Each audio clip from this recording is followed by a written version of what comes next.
Pemirsa, mantan Kepala Staf Umum TNI Jamari Chadiago ditunjuk Presiden Prabowo Subianto menjadi Menko Polhukam Republik Indonesia yang baru. Selain itu, Presiden menunjuk Erick Thohir menempati posisi Menpora.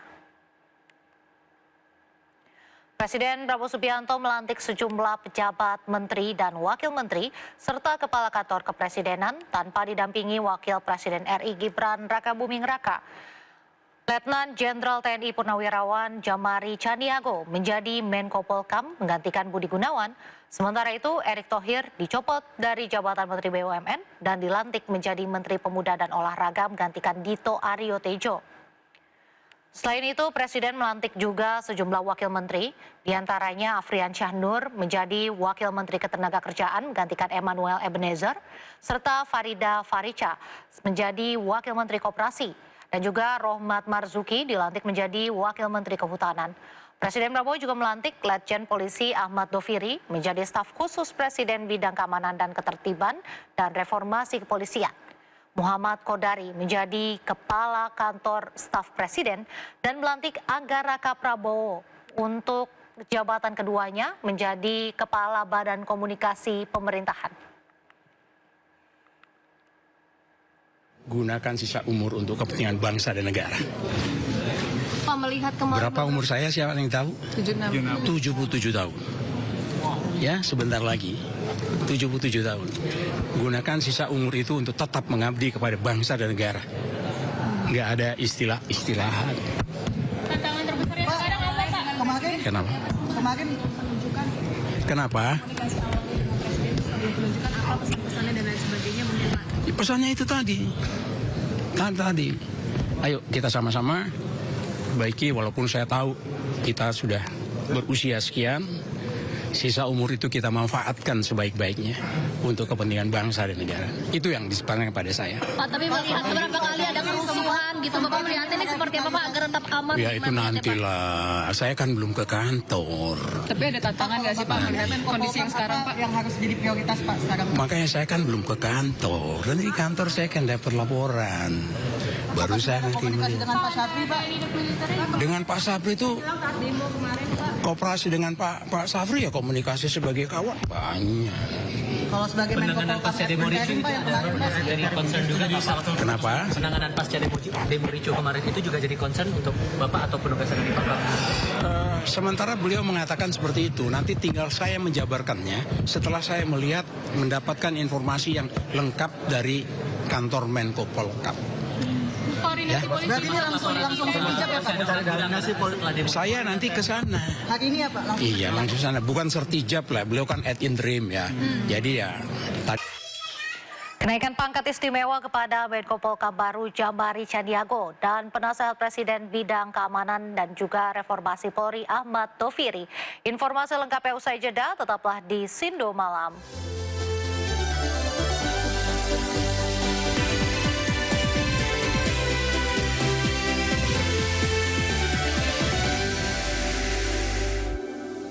Sindo Today setiap hari di Sindo News TV Beyond Headline.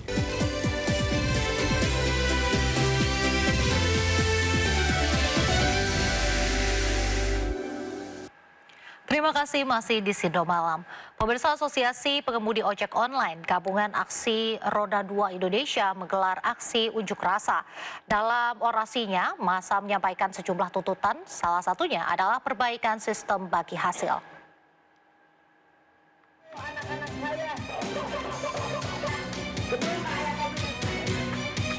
Pengemudi ojek online yang tergabung dalam Asosiasi Pengemudi Ojek Online Garda Indonesia menggelar demonstrasi di depan gedung DPR RI Jakarta pada Rabu sore. Sebelumnya rombongan melakukan long march dari markas Garda di Cempaka Mas, Jakarta Pusat, kemudian melalui Istana Presiden dan Kementerian Perhubungan dan berakhir di DPR RI. Dalam aksi itu, Ketua Umum Garda Indonesia Raden Igun Wicaksono yang berhasil menemui pimpinan DPR dan anggota Komisi 5 menyampaikan bahwa tuntutan sistem bagi hasil 90% untuk pengemudi dan 10% untuk aplikator telah disetujui. Biaya potongan aplikasi atau bagi hasil. Bagi hasil sudah disetujui oleh DPR RI maupun pemerintah dan negara bahwa untuk ojek online sebesar 90%. Dan untuk perusahaan aplikasi maksimal 10%. Dan itu akan diatur dalam peraturan presiden. Sehingga peraturan-peraturan yang ada di luar peraturan presiden itu gugur. Sebelumnya diketahui dalam aksi demo ini ada 7 tuntutan yang digaungkan. Pertama, mendesak RUU Transportasi Online masuk ke Prolegnas 2025-2026. Kedua, menetapkan batas potongan maksimal 10% dari aplikator. Ketiga, membuat regulasi khusus mengenai tarif antar barang dan makanan. Keempat, melakukan audit investigatif terhadap potongan tambahan 5% dari aplikator. Kemudian kelima, menghapus program aceng, slot, multi-order, member berbayar, dan lainnya yang dianggap merugikan mitra pengemudi. Keenam, mendesak Presiden mencopot Menteri Perhubungan Budi Purwagandi. Dan yang ketujuh dan juga terakhir, mendesak Kapolri mengusut tuntas kematian Afan Kurniawan, pengemudi ojek online yang meninggal 28 Agustus lalu. Dari Jakarta, Tim Liputan iNews melaporkan. Pemirsa, sudah berminggu-minggu stok BBM SPBU swasta di sejumlah daerah lenyap. Di Kota Depok, Jawa Barat, sejumlah SPBU swasta tak beroperasi, bahkan nyaris tutup. Sejumlah pengendara motor kecewa saat hendak mengisi BBM di SPBU Shell di Jalan Siliwangi, Kota Depok. Stok BBM jenis bensin kosong, bahkan mesin pengisi tak beroperasi dan ditutup pembatas. Hanya BBM jenis diesel atau solar yang masih bisa dibeli. Kondisi stok BBM kosong sudah terjadi beberapa pekan terakhir. Kondisi serupa juga terjadi di SPBU BP di kawasan Cilodong, Depok. BBM jenis bensin juga kosong selama berminggu-minggu. Meski masih bisa mengisi BBM di Pertamina, warga mengaku resah lantaran tak punya pilihan SPBU. Terlebih setelah marak isu BBM oplosan di SPBU Pertamina beberapa waktu lalu. Sejumlah pihak menilai kelangkaan BBM di SPBU swasta harus segera diatasi agar tidak terjadi monopoli pasokan BBM oleh Pertamina.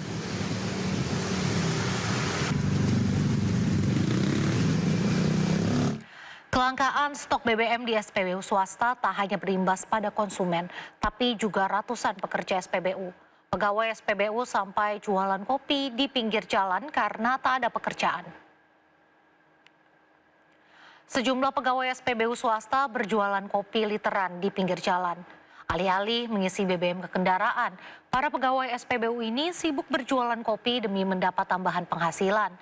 Pasalnya, sejak beberapa pekan terakhir, SPBU tempat mereka bekerja nyaris berhenti beroperasi lantaran stok BBM jenis bensin langka.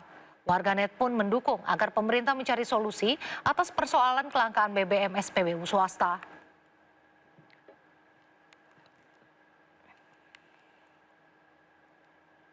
Sejumlah SPBU swasta yang diminati masyarakat kehabisan stok BBM. Menteri ESDM Bahlil Lahadalia justru mengajak pengusaha SPBU swasta untuk berkolaborasi dengan Pertamina dalam mengatasi kelangkaan. Bahlil Lahadalia membantah jika kelangkaan di SPBU swasta terkendala akibat tidak mendapat izin impor BBM dari pemerintah. Pada tahun 2025, menurut Bahlil, pihak SPBU swasta telah mendapat tambahan kuota BBM 10% sehingga menjadi 1.100.000 kiloliter. Menurut Bahlil, jika masih ada kekurangan pasokan, pemerintah mengajak berkolaborasi dengan Pertamina karena menyangkut hajat hidup orang banyak dan sektor BBM tetap dianggap strategis untuk dikontrol negara. Menyangkut SPBU swasta. Yang pertama, SPBU swasta itu sudah diberikan kuota impor 110% dibandingkan dengan 2024. Ini biar clear ya, kita sudah memberikan kuota impor 110%.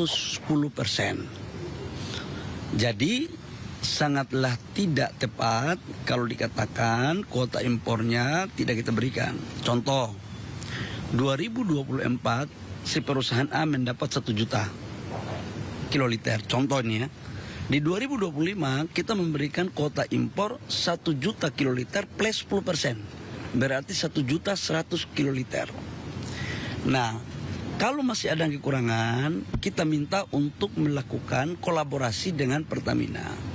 Kenapa? Karena ini terkait dengan hajat hidup orang banyak. Cabang-cabang industri yang menyangkut hajat hidup orang banyak itu harus tetap dikontrol oleh negara. Supaya apa? Semuanya baik ya, gitu ya. Gimana Pak caranya Pak? Pekerja-pekerja dari Shell dan lain sebagainya kan banyak yang di layoff juga nih Pak. Sebenarnya mereka bisa melakukan kolaborasi dengan Pertamina dan kemarin saya sudah pimpin rapat dengan Pertamina dan wamen saya juga sudah pimpin rapat. Tapi nanti saya akan mengecek perkembangan terakhir dari tim yang kemarin saya bentuk